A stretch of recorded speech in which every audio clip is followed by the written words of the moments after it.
கட்டை விரலோ தலையோ காணிக்கையாக இந்நாள் எவனும் கேட்டால் பட்டை உரியும் சுடுகாட்டில் அவன் கட்டை விழும். சீமான் வந்து மரங்களுக்கு மாநாடு போடுறாரு, மரத்துக்கு முத்தம் கொடுத்து ஒரு வீடியோ போட்டிருக்காரு. அதை பத்தி பேசுவோம்.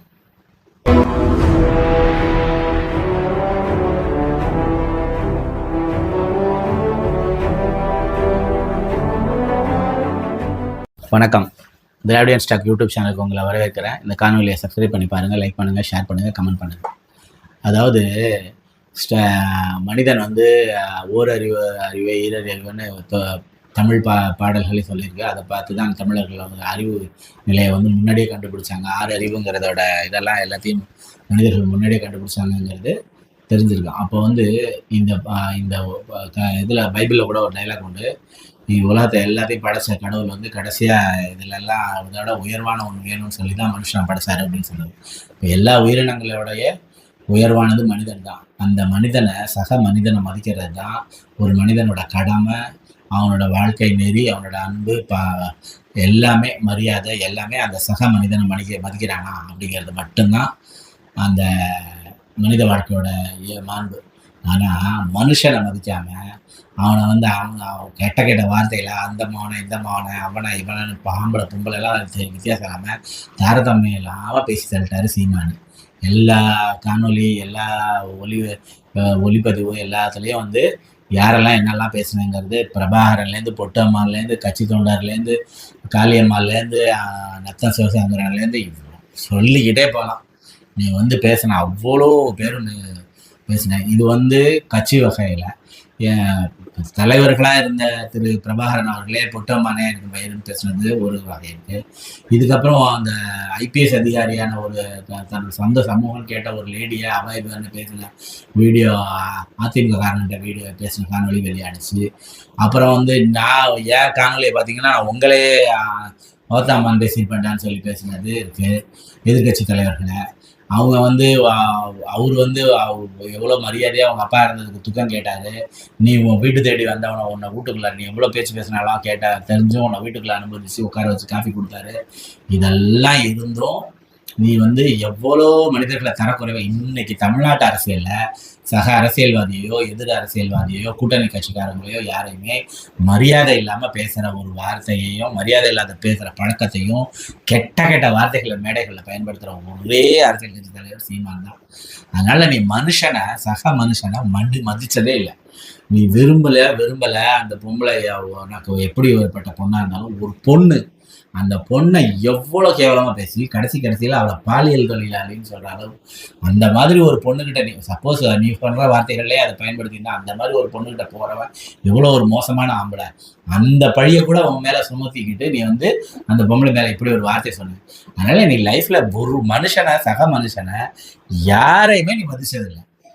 நீ வந்து மரங்களை மதிக்கிற மாட்டை மதிக்கிறேன்னு பேசுறதெல்லாம் என்ன லாஜிக் சீமானு?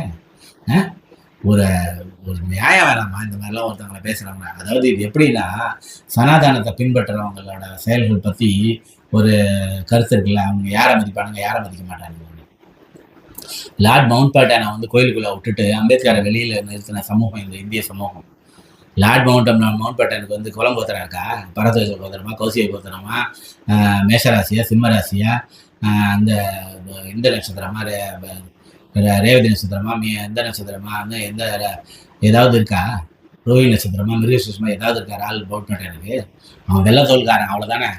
அந்த ஒரு காரணத்துக்காக அந்த லார்ட் மவுண்ட் பேட்டன் கோயிலை விட்டுட்டு அம்பேத்கரை வெளியில் நிறுத்தின சமூகம் இந்த இந்திய சமூகம், அதான் சனாதானம். அதே தான் நீனும் பண்ணுற. மனுஷங்களை எல்லாம் இவ்வளோ கேவலமாக பேசிட்டு இவங்களெல்லாம் இவ்வளோ கேவலமாக நடத்திட்டு உன்னையே காலில் சுற்றிட்டு இருந்த தொண்டர்களை எவ்வளோ கேவலமாக பேசினேன். நேருக்கு நேராக மேடையிலேயே பேசினேன். திருநெல்வேலியில் அந்த வாவின் தோழர் அவங்க ஒரு குரூப் வெளியில் வந்தாங்கல்ல, அவங்கள மேடையிலேருந்தே நேரடியாக பேச ஆமாண்டா இதை கட்சியில் வெளில போடான்னு சொல்லி அனுப்பின நேருக்கு நேராக செஞ்சது இவ்வளோ கேவலமான. இப்போ லேட்டஸ்ட்டாக வந்து கட்சி தொண்டனை இறங்கி மேடை விட்டு இறங்கி அடித்தது இவ்வளோ மோசமான செயல்களை எல்லாம் செஞ்சுட்டு ஒரு சக மனுஷனை ஒரு நாள் கூட மதிக்காத நீனு மாட்டை மதித்தேன் மரத்தை மதித்தேன் கெட்ட வார்த்தை வருது. இதெல்லாம் கேட்குறாங்களேடா நீங்களா தமிழத்தை நாம் தமிழர் தும்பிங்களா? இவன் என்னைக்கிடா நம்மளை மதிச்சா இவன் போய் மாட்டை கட்டி பிடிச்சி நிற்கிறான், மரத்தை கட்டி பிடிச்சி நிற்கிறானே. இவன் என்னைக்காச்சும் நம்மளை மதிச்சு பேசியிருக்கானாடா? நம்மளை மதிச்சு ஒரு கூட்டு வச்சிருக்கானாடா? நம்மளை மதிச்சு கூட்டு வச்சு ஒரு மீட்டிங் போட்டிருக்கானா? ஒரு செயற்குழு கூட்டிருக்கானா? பொதுக்குழு கூட்டிருக்கானா? ஒரு உள்ளரங்க கூட்டத்தை நடத்தி தோழர் இந்த மாதிரிலாம் இப்படி பேசுங்க அப்படி பேசுறதுக்கு சொல்லியிருக்கானா? எதுவுமே இல்லை. அங்கங்க மீட்டிங்கை போட்டு பேசுறது. பத்திரிகாரங்கள்லாம் பதில் தெரியாத புதிய தலைமுறை இளைஞர்களாக இருக்கிற இளைஞர்கள் ஏதாவது கேள்வி கேட்டால் அவங்களுக்கு என்ன அப்படின்னா அவங்களை பார்த்து பேசுறது மண்டை உடைச்சிடும். கரிகாலில் மண்டை உடைக்கிறோம் பேசுவாங்கன்னு அது மாதிரி ட்ரைப்ஸ் கரிகாலில் மண்டை உடைக்கிறோம் பேசுனா அவர் இன்னொருத்தனை பார்த்துக்க அவனை எடுத்துருவான் இவனை எடுத்துருவான்றது செருப்பு தூக்கி காட்டினது இப்படி உன் பட்டியல் போயிட்டே இருக்கும். நீ என்னைக்கு மனுஷங்களை மதிச்சிருக்க? நீ மாட்டை மதிக்கிற மரத்தை மதிக்கிறேன்னு சொன்னாலும் உடனே பின்னாடி வருவாங்கன்னு நினைக்கிறாங்க. ஒரே ஒரு விஷயம் தான் உண்மை, நீ செய்யறதில்லை. மனுஷங்க ஒன்றை நீ மனுஷங்களை மதிக்கல, மனுஷங்களை ஒன்றை மதிச்சு வரமாட்டாங்க. அதனால இனிமேல் நம்ம மாடு மரம்னு போயிடுவோன்னு போயிட்டு இருக்கேன். போ அப்படியே போயிட்டே இருக்க வேண்டியதான் கடைசியில். அப்புறம் அந்த கடைசியில் ஒரு காடு இருக்கு பாரு, அதில் தான் இருக்கு உன் கதையும். இதெல்லாம் ஒரு கட்சி, இதெல்லாம் ஒரு தொண்டர்கள் இவங்க சொன்னானே பின்னாடி போய் நின்றுட்டு படம் எடுக்கிறானுங்க, இலக்கிட்ட பேசுகிறானா, நாய்ங்களை கொண்டு போய் மாநாட்டில் விட்டு வாங்குறானா, எல்லாத்தையும் கேட்டு நிற்கிறீங்களா நீங்களா? உங்கள் அப்பா அம்மாக்கெல்லாம் ஒரு கூட்டம் உங்களுக்கு புத்தி சொல்ல மாட்டாங்கடா. ஏன்டா இவன் பின்னாடி திருப்பி பயில மாதிரி தெரியுறீங்க? இவன் என்னடா செய்ய போகிறான்? இவன் எந்த காலத்துலையும் ஆட்சிக்கு வரப்போறதில்ல, அவன் கல்லவன் நடப்பிக்கிட்டே இருக்கான், அவன் பின்னாடி ஏன்டா தெரியுறீங்க அப்படின்னு சொல்ல மாட்டாங்க அவங்க அப்பா அம்மாலாம். என்னடா தம்பிங்களா நீங்களாம்? நன்றி, வணக்கம். சப்ஸ்கிரைப் பண்ணி பாருங்கள், லைக் பண்ணுங்கள், ஷேர் பண்ணுங்கள், கமெண்ட் பண்ணுங்கள்.